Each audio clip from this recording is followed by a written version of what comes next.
নমস্কার বন্ধুরা, কেমন আছেন সবাই? Welcome to my cooking channel মায়ের সহজ রান্নায় সবাইকে জানাই স্বাগত।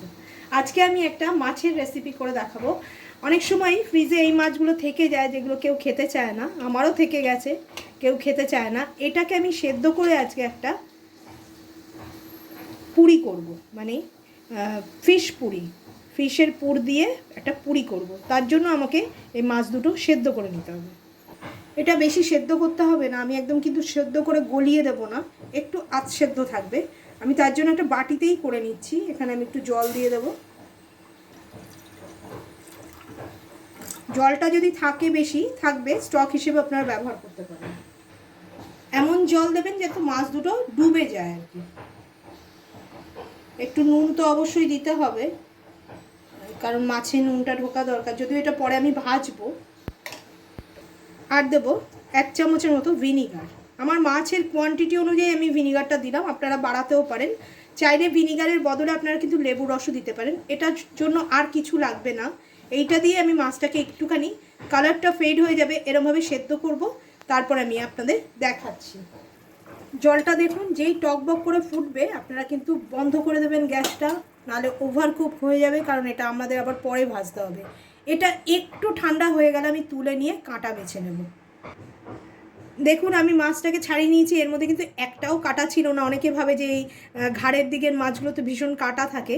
আমি ছালগুলো ফেলে দিয়েছি, ছালগুলো এর মধ্যে ভাল লাগবে না। আর এরকমভাবে দেখুন আধসেদ্ধ হয়েছে, পুরো কিন্তু গলে যায়নি আমার মাছটা। আর এই যে স্টক রয়ে গেছে, স্টকটা কিন্তু আপনারা যে কোনো মাছের ঝোলে দিতে পারেন বা যে কোনো মাংসের আইটেমেও দিতে পারেন, খুব ভালো লাগবে খেতে। স্টকটা কিন্তু আপনারা ফেলবেন না। আমি এখানে 1 টিস্পুনের মতো তেল দিলাম। তেল কিন্তু বেশি দিতে লাগবে না, তাহলে মাছের পুরটা কিন্তু ফেটে যাবে। আর আমি সর্ষের তেল দিচ্ছি, আপনারা যে কোনো অয়েলেই করতে পারেন, তবে সর্ষের তেলে মাছের প্রিপারেশন কিন্তু একটু টেস্টি হয়। এখানে আমি আদা, রসুন, পেঁয়াজ আর লঙ্কা গ্রেট করে নিয়েছি, মুখে পড়লে ভীষণ ভালো লাগবে। এইটা আমি দিয়ে দিলাম, এটা একটু বেশি করেই দিচ্ছি, মুখে পড়লে খারাপ লাগবে না। এটা একটু হালকা ভাজা ভাজা করে নেব। এই আদা, পেঁয়াজ, রসুনটা একটু ভাজা ভাজা হয়ে গেলে আমি একটু ছাতু দেবো বাইন্ডিংয়ের জন্য। 1 চামচের মতো দিচ্ছি, বেশি কিন্তু দেবেন না, এটা বেশি লাগবে না। এটা একটু ভাজা ভাজা করে নিতে হবে। এবার আমি মাছটাও এর মধ্যে দিয়ে দেবো।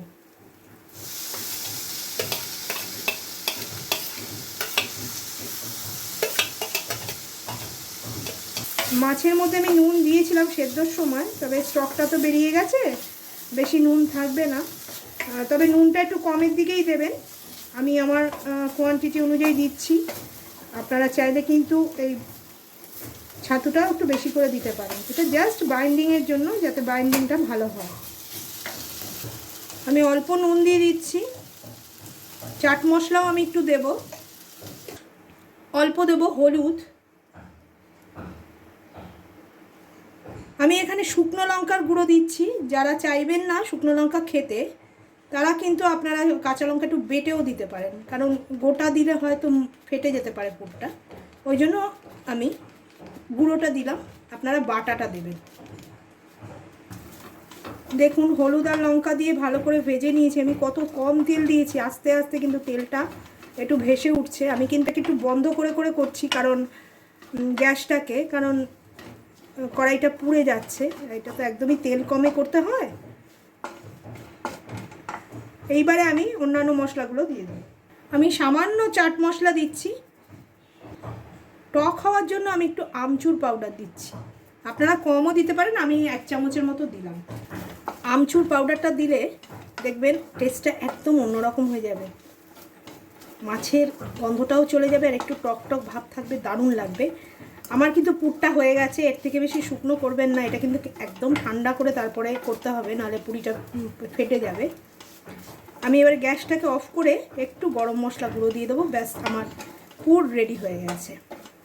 দেখুন কত সহজে বাড়িতে পড়ে থাকা ইনগ্রিডিয়েন্টস দিয়েই কি সুন্দর একটা পুর হয়ে গেল। এবার আপনি পরোটা, লুচি, যে কোনো জিনিস করে পুর ভরে প্রেজেন্ট করতেই পারে গেস্টদের। আমি গ্যাসটা অফ করে দিলাম। এবার আমি একটু গরম মশলার গুঁড়ো দিয়ে দেবো, সামান্য দিচ্ছি, বেশি লাগবে না। এটা কিন্তু গরম মশলা না দিলেও খুব সুন্দর লাগবে খেতে, কারণ মাছের গন্ধটা কিন্তু একেবারেই নেই, যেহেতু ভিনিগার দিয়ে আমি সেদ্ধ করে নিয়েছি। তবুও যারা একটু হলেও গন্ধ পেতে পারেন, তাই জন্য আমি একটুখানি গরম মশলার গুঁড়ো দিয়ে দিলাম। দ্যাটস ইট, আমার হয়ে গেছে। মাছটা দেখুন কি সুন্দর, একদম সেদ্ধও হয়নি, অথচ মাছ বোঝা যাচ্ছে। এবার আমি পুরটাকে একদম ঠান্ডা করে নেবো, তারপরে আমি আপনাদের পুরি করে দেখাচ্ছি। ফিশ কচুরি বানানোর জন্য আমি কিন্তু এখানে আটা নিয়ে নিয়েছি। আপনারা ময়দাও নিতে পারেন বা মিক্সড করেও নিতে পারেন আটা ময়দা। আমি শুধু আটাতেই এটা করব। আমি এখানে সামান্য হিং দেব। আমি কিন্তু মাছের পুরটার মধ্যে কিন্তু কোনো হিং টিং দিইনি, কিন্তু আটাতে আমি দিচ্ছি। আর একটুখানি নুন দেব, পুরটার মধ্যেও নুন আছে, নুনটা কিন্তু বুঝে দেবেন। শুকনো উপকরণগুলো আমি ভালো করে একটুখানি মিশিয়ে নেব। আমি কিন্তু এখানে 2 চামচের মতো টক দই দেব। টক দই দিয়ে তারপরে আমি লাগলে জল দেব, তবে একটু টাইট করে ডোটা মাখতে হবে। আর আমি কিন্তু কোনো রকমের তেল দিচ্ছি না, সেই জন্য আমি টক দই দিয়ে মাখবো, যাতে আটাটা সফট থাকে পুরিটা। এখানে আমি 2 টেবিল স্পুন টক দই দিয়ে দিচ্ছি, এর বেশি আমি দেব না। টক দইটা দিয়ে খুব ভালো করে আমি আগে এটাকে মেখে নেব। আমি কিন্তু এটাই ময়ান দিচ্ছি, আমি তেল দিয়ে বা চিনি দিয়ে ময়ান দিই না। আমি এরকমভাবেই লুচি ভাজলেও ময়দার মধ্যে টক দই দিয়ে করি, তাতে কিন্তু তেলটাও কম টানে লুচিটা, আর হেলদিও, আর টেস্টের দিক থেকেও মনে হয় অনেকটা সুন্দর হয়ে যায়।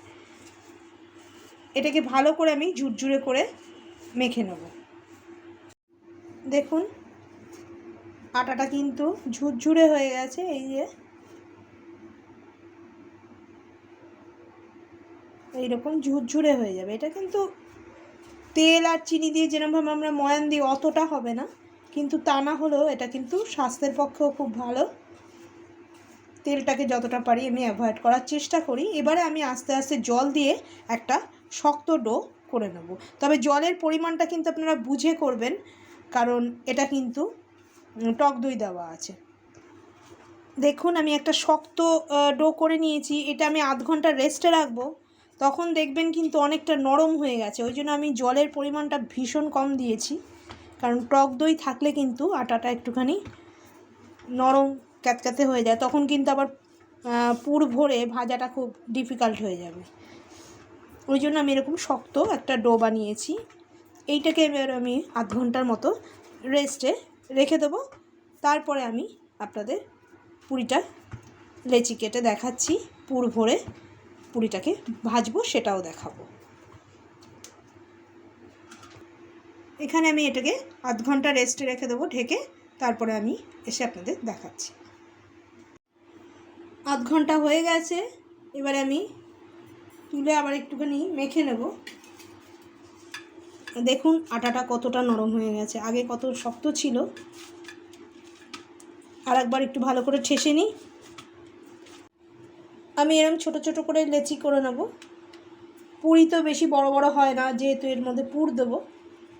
ভালো করে এরমভাবে হাতে করে, আপনারা সবাই জানেন করতে।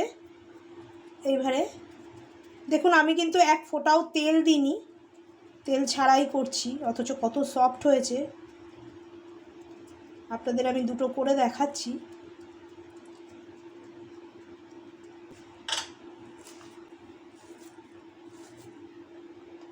পুরটা কিন্তু ভালো করে দলা পাকিয়ে তারপরে দেবেন, নাহলে ফেটে যাওয়ার চান্স আছে। আর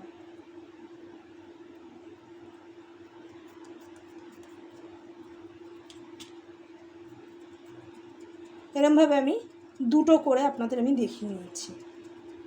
এই ভেতরটা কিন্তু একদম পাতলা করবেন, যাতে পুরটা একদম ভেতর অবধি চলে যায়। এটা খেতে কিন্তু খুব টেস্টি, আর এটার সঙ্গে কিছুই লাগে না, তরকারি বলুন আর কিছু, টক দই বা যে কোনো চাটনি সস এসব দিয়ে খেতেই পারেন, খুব ভালো লাগবে। শুধু শুধু খাওয়া যায়, আচারও এর সঙ্গে খুব ভালো যায়।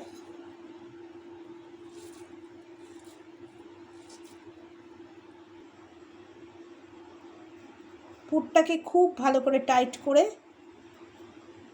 দলা পাকাবেন যাতে ছড়িয়ে না যায়। ব্যাস এই দুটো আমি করছি, আমি আপনাদের করে দেখাচ্ছি। কড়াইতে আমি পুরি ভাজার জন্য তেল নিয়ে নিয়েছি। এই তেলের মধ্যে একটুখানি নিয়ে এটা আমি বেলে নেব। একটু হালকা হাতেই বেলবেন।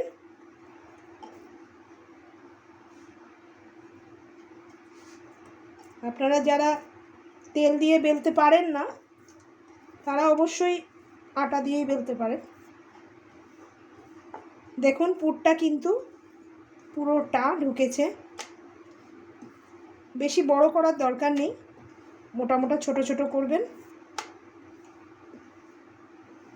দেখুন কত সুন্দর হয়েছে। আর একটাও আমি বেলে নিচ্ছি। আমি কিন্তু ডিটেলসে আপনাদের সুবিধার জন্য দেখিয়ে দিচ্ছি। এরমভাবে আপনারা যে কোনো পুর ভরা পরোটা করবেন বা লুচি করবেন, ফাটবে না। বেশি চাপ দেবেন না, ভীষণ হালকা হাতে এটা কিন্তু বেলতে হবে। এবার আস্তে আস্তে আমি এখানে ছেড়ে দেবো।